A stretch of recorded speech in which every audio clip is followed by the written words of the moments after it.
Seth Feider is one of the top bass fishing pros on the planet. With over $1 million in earnings and the prestigious title of Angler of the Year in 2021, the guy's an absolute hammer. Seth is also super generous when it comes to sharing his knowledge, but the best video he's ever made is the one you've never seen. The video I'm talking about is from October 2018, and it's on the Navionics YouTube channel. It's a long seminar which features Seth and another pro, Josh Douglas. In this video, Seth and Josh go over their top 10 baits for largemouth and smallmouth bass. But not only do they go over the baits, they also go over the rods, reels, line, and places to fish the lures. It's hands down the best tackle video I've ever seen and completely changed the way I fish forever. My goal is to give you a breakdown of this hidden gem in 2 parts. Part 1 is going to be Seth's top 10 baits for largemouth, and that's going to be this video.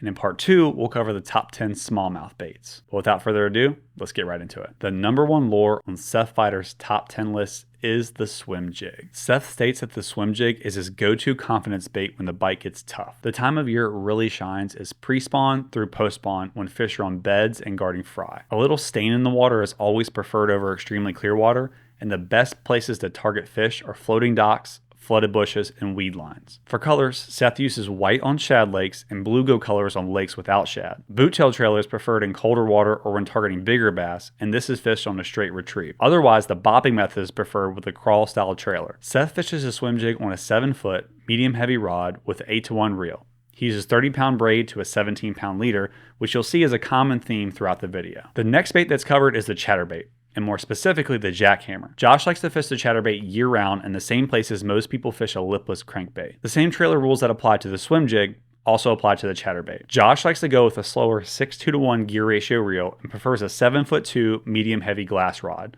He uses 30-pound braid to a 17-pound fluorocarbon leader. Lure number 3 is our first pitching bait, the Texas Rig Tube. The tube is Seth's favorite flipping bait from pre-spawn to post-spawn. He picks a tube over a creature or a beaver style bait because of its unique fall and the fact that not many anglers throw them anymore. When selecting a weight with the tube, lighter is always better. The best weights for the tube are going to be a 1/4 to a 3/8 ounce weight, with a 3/8 ounce being the heaviest weight Seth will ever fish. Another important aspect of fishing the Texas Rig Tube is hook selection. An EWG hook works much better than a straight shank, and more specifically, the VMC ring hook is Seth's hook of choice. For the rod, Seth uses a 7-foot, medium heavy rod with an 8-to-1 gear ratio reel, 30-pound braid to a 17-pound fluorocarbon leader. For our next lure, we have a big swim bait, like a mag draft or a call shad. Josh loves the fishies to catch kicker largemouth. He mentions that he exclusively fishes the line through style with the treble hook because of its superior hookup ratio. When using that stinger hook, the bait slides up the line, making it near impossible for those baits to throw the hook. A top stinger is used when fishing on bottom, and a bottom stinger is used when fishing up top. Josh likes a 7'7" heavy rod with a 6:2-to-1 gear ratio reel and 20-pound fluorocarbon. Lure number 5 is going to be a surprise to no one, the hollow body frog. The frog is one of the only lures that can be fished in a true foot of water, and it's one of the best, if not the best lure for drawing big bass out of heavy cover. The frog can be fished anywhere from post-spawn to fall. In this section, Seth and Josh talk in depth about how they see guys fishing 60 to 85-pound braid,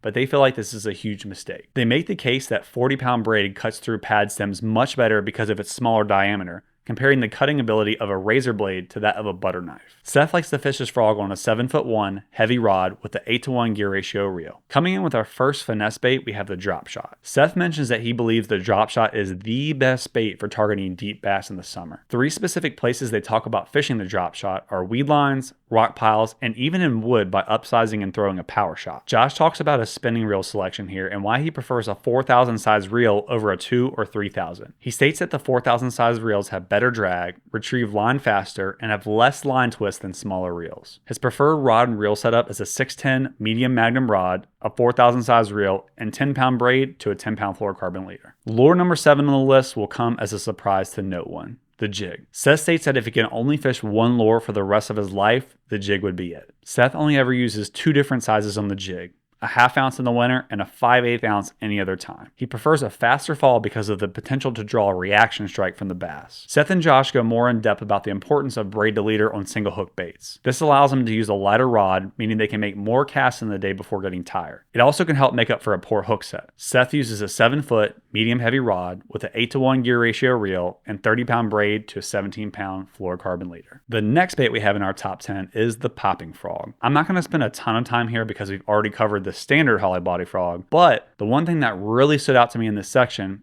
is that Josh uses a medium heavy rod for his open water frogging. This is actually something I'm experimenting more with this year to really try and improve my hookup ratio with the frog. His full setup is a 7'2" medium heavy rod with an 8-to-1 gear ratio reel and 40-pound braid. Coming in at number 9, we have the square bill crankbait. Seth talks about targeting rocky banks with a square bill every single time he sees them. Josh brings up the fact that the square bill also works really well in laydowns. Most fishermen will target the ends of laydowns with a crankbait, but they're afraid to throw in the heart of the tree. Sometimes that square bill right down the middle of the laydown is the only thing that will draw a big reaction strike. One might think that throwing the crankbait in the middle of the tree is a waste of $10, but with enough practice, the crankbait comes over wood better than a jig. Seth likes to throw his crankbaits on a 6'9" medium light powered jerkbait rod with a 7:2-to-1 gear ratio reel and 12-pound fluorocarbon. And rounding out the top 10 of our largemouth bass baits, we have the Texas rig, but more specifically, the Texas rigged worm. Josh really likes to fish this style of bait in lily pads. Like most of the other setups, Josh uses braid to leader here, but actually uses Power Pro SSV. That is going to conclude part 1, and part 2 will be covering Seth's top 10 smallmouth baits. Thank you all so much for watching. Subscribe if you got something out of the video, and I cannot wait to see you all in the next one.